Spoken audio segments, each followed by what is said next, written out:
이렇게 압박이 생기는 순간부터 우리는 허리에 통증을 느끼게 되는데 얘가 심각하게 증상이 일어나. 안녕하세요 회원님들, 오늘은 척추 측만증 네 번째 시간이에요. 오늘 알려드리고자 하는 강의 내용은 척추 측만증이 있는 분들이 꼭 풀어야 할 근육이 어떤 곳인지를 알려드리겠습니다. 지난 시간에도 얘기했듯이 우리가 척추 측만증이라고 하면은 허리 쪽에 뼈가 앞으로 이렇게 커브가 되어 있는 상태가 심한 상태를 척추 측만증이라고 얘기를 해드렸죠. 자, 그러면은 여기에 꺾여 있는 걸로 인해서 우리가 압박이라는 거가 생겨서 통증이 생겼더라 라고 정의를 해드렸어요.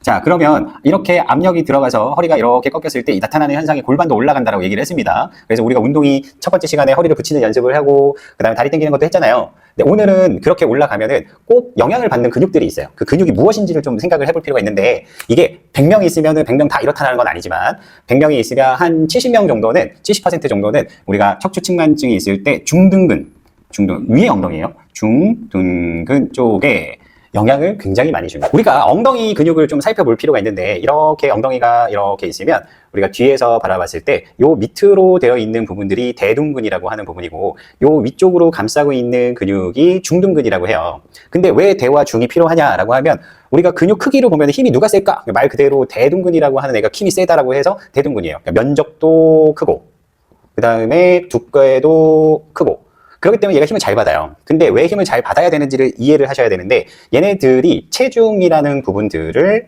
감당합니다. 근데 구조적으로 얘가 올라가면 이 체중이라고 하는 부분들을 피해가는 성질을 갖게 돼요. 올라가서 요 밑에 쪽에 힘을 줘야 될 거가 위쪽으로 피해가서 만들어진다. 그러면은 중둔근이라고 하는 부분들은 내가 힘을 받아낼 수 있는 힘이 대략적으로 한 30%에서 40% 정도 받는다라고 했을 때, 얘가 받아낼 수 있는 60%, 70%의 힘이 사라지니까 이쪽으로 넘겨가게 되죠. 그러니까 얘는 과한 힘을 받을 수밖에 없는 상황이에요. 그래서 중둔근의 타격을 받으면 어떻게 통증이 생기느냐라고 하면, 허리, 엉덩이 라인의 위쪽, 요 부분에 통증이 굉장히 많이 생겨요. 근데 이 통증이라고 하는 부분들은 척추를 기반으로 해서 요 위쪽까지 통증이 일어나는 게 아니고, 요 일자 라인처럼 이렇게 통증이 옵니다. 근데 여기서 또 하나가 뭐냐면, 골반 자체가 좌우로 기울어져 있는 형태가 나타나게 되면은 허리에 압박이 되어 있는 것뿐만 아니라 한쪽으로 좀 더 과하게 압박이 생기는 경우가 생기겠죠. 이렇게 압박이 생기는 순간부터 우리는 허리에 통증을 느끼게 되는데, 얘가 심각하게 증상이 일어나게 되면 어떤 게 생기냐면, 척추 측만까지 같이 오게 되는 경우와, 또는 좌골신경통까지 생길 수 있는 가능성이 굉장히 높아집니다. 이렇게 되는 경우에는 이쪽은 덜 아프게 되고 이쪽은 더 아프게 되는 증상을 갖게 되어서 우리는 중둔근 라인 쪽에 더 아픈 쪽, 이 부분들을 풀어줘야 돼요. 근데 이거가 나중에 걷기라는 부분들로 진행이 되면은, 걸을 때 엉덩이가 걸을 때마다 한쪽으로 이렇게 올라오는 상태가 되어서 걸을 때 한쪽으로 쏠리는 현상이 일어나요.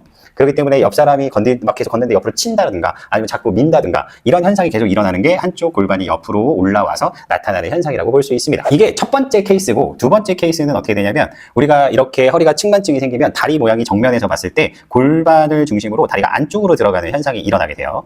이렇게. 근데 내가 요거처럼 한쪽으로 기울어지게 된다라고 하면, 한쪽 다리는 안쪽으로 꺾이는 모습을 보게 되지만 이 한쪽 다리는 이렇게 일자로 되어 있는 경우도 있습니다. 이게 두 번째 케이스예요. 근데 이렇게 되면 어떤 근육이 타이트하게 되냐면, 요 안쪽으로 들어가 있을 때 허벅지 안쪽이나 무릎 쪽에 통증을 갖게 돼요. 그렇기 때문에 이 부분마저도 풀어줄 수 있게끔 하셔야 합니다. 여기 안에 있는 근육은 뭐 내전근이 될 수도 있고 박근도 될 수 있고 봉봉근, 이런 식으로 안쪽에 있는 근육들이 되게 데미지를 많이 받게 되는 경우가 생깁니다. 그래서 척추 전만증이 있을 경우에는 근육을 두 군데를 기본적으로 풀어준다라고 생각을 하셔야 돼요. 첫 번째는 뭐 이름은 막 많이 알 필요는 없죠. 우리 회원님들 막 일상을 살아가는데 막 이렇게 근육 이름까지 알 필요는 없지만 위치가 어딘지는 좀 알 필요가 있어요. 그래서 첫 번째는 위 엉덩이, 두 번째는 허벅지 안쪽,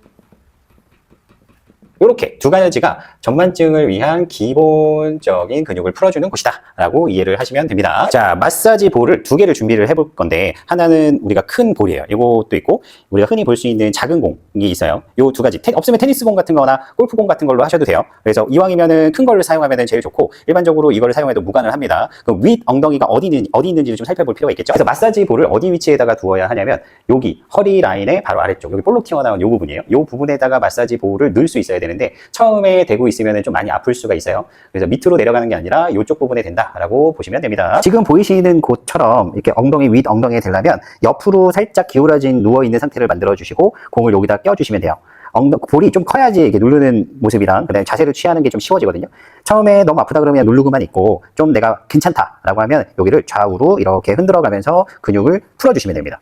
이게 윗 엉덩이 풀어주는 방법이에요. 자, 이렇게 누른 상태에서 좌우, 앞뒤로 이렇게 움직이셔도 되고 위아래로 움직이셔도 되는데 추천사항은 처음에는 앞뒤로 이렇게 좌우로 흔들어주는 걸 먼저 하시고 그 다음에는 위아래로 움직여지는 것을 하시면 됩니다. 일단은 위아래로 움직이는 거 둘 중에 하나 선택해서 하시면 돼요. 하나, 둘, 셋, 넷, 다섯, 여섯, 일곱, 여덟, 아홉, 열. 두 번째는 이 폼롤러를 이용을 하는데 너무 아프다 싶으면은 조금 소프트한 폼롤러를 이용하시고 나는 괜찮다, 익숙하다 그러면은 조금 딱딱한 폼롤러를 사용하셔도 됩니다. 이 폼롤러는 지금 제가 보여드린 대로 일자로 이런 일자 형태로 놓아주신 다음 엎드려서 한쪽 다리를 허벅지 안쪽으로 이렇게 걸어주세요.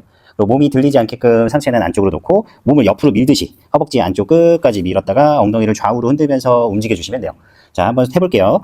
하나, 둘, 셋, 넷, 다섯, 여섯, 일곱, 여덟, 아홉, 열. 저희가 이 네 가지 동작을 지금까지 했어요. 첫 번째 누워서 다리를 당기는 거, 두 번째 허리를 붙이는 거, 세 번째 스쿼트는 어떻게 할 것인가, 네 번째 오늘 근육을 풀어주는 이 네 가지 동작을 모두 다 해봤습니다.